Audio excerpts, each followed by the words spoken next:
Hey everyone, coming at you here from upstate New York, getting ready to head out to Sturgis. Just wanted to give a little reminder for anybody that's trailing a bike or tying one down. Just some ideas. I was in the trucking business for a long time, the heavy haul. So I've tied a few things down, but some people may do it different. But this is what's always worked for me and been safe. I've had, I don't know, I can't even remember how many bikes I've had full dresser Harleys. So just a lot of them. I've got a 1,500 mile trip, so I went a little above and beyond,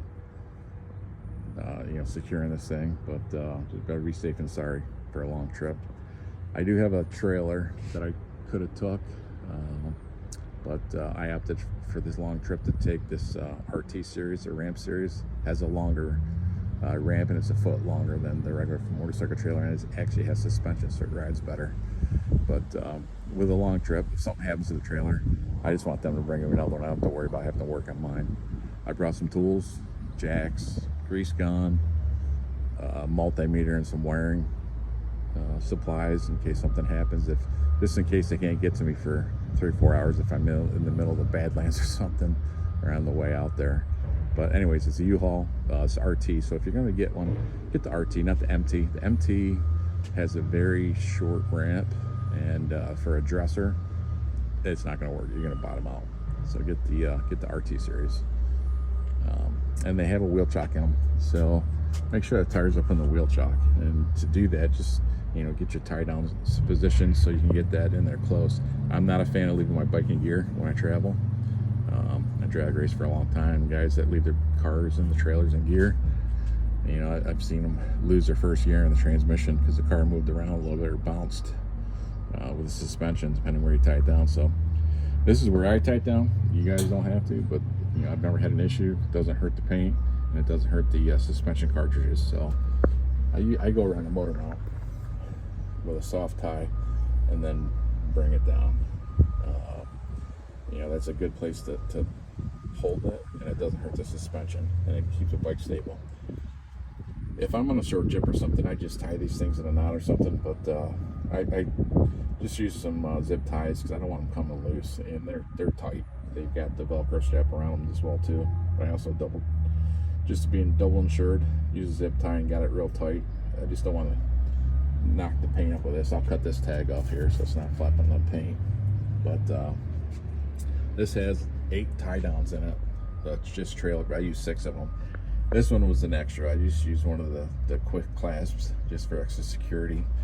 But this is the rear main tie down. Went to the crash bar on the soft tie. Went ahead and zip tied those as well too. I even zip tied like my phone cord.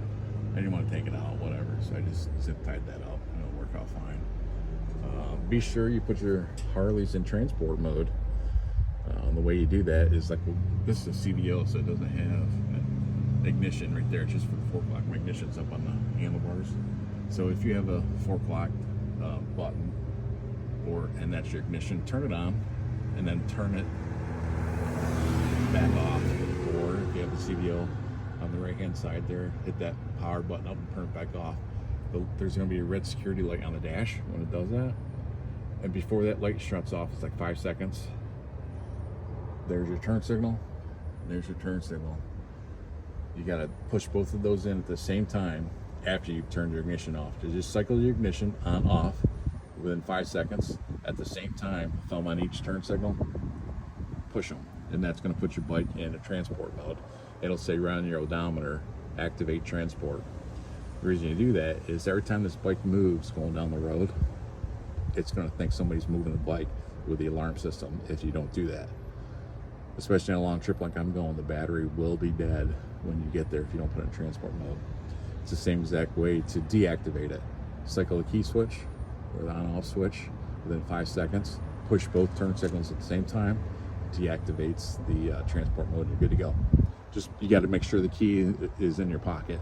I have a key fob, or if if it's a soft tail, wherever you guys got a key in it or whatever, make sure the key's in it, or if it's a fob, make sure you got it near the bike. But yeah, that's about it. I'm gonna try out some new things. Got new Legend suspension in the front and the rear, the 13s and the Axios in the front.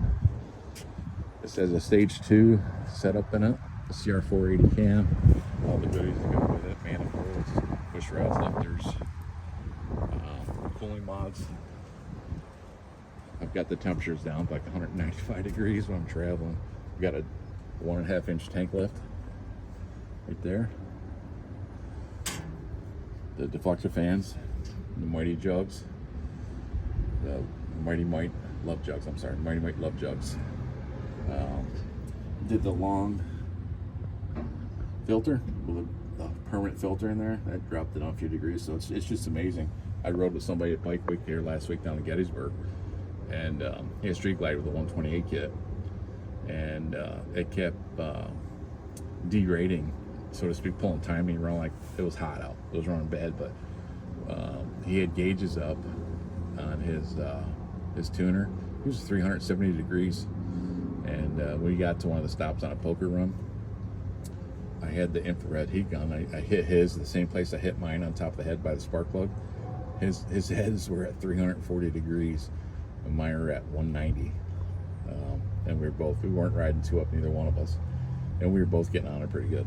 And obviously that Street Glide doesn't have the water cooled head, so that helps obviously some as well too, probably 30-40 degrees. But I contribute a lot to that oil filter, the Mighty Mites, and the cooling deflector, or the air deflector, and the tank lift, front and the rear. Plus it looks cool. So anyways, stay tuned. We'll keep up with everybody on the way out of Sturgis. It's Thursday, a week before Sturgis starts. I'm going to go out and ride the Badlands for 4 or 5 days before Sturgis starts, and stay for a few days during the rally, and then come back before it gets crazy. Anyways, stay tuned, everyone. Ride safe. Hopefully we get hooked up with somebody, or maybe somebody replies to this video, and we'll see you out there. Peace.